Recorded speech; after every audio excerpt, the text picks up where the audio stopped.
Қайырлы күн достар, бүгін сендермен ағылшын тілінде пішін атауларын үйренетін боламыз.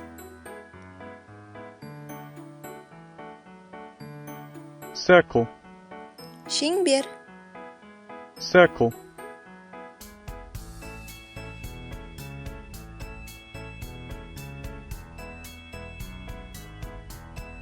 Rectangle, тік төртбұрыш, rectangle,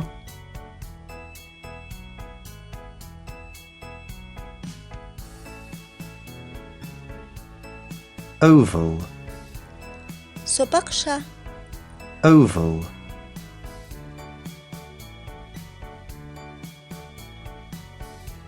Square, шаршы, square,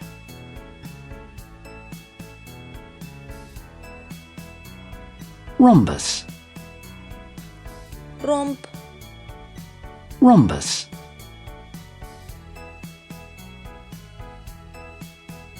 star, жұлдызша, star,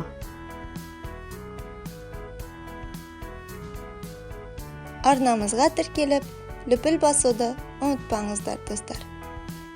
Басқа пішіндер атауларын біздің келесі видеоларда көре аласыздар.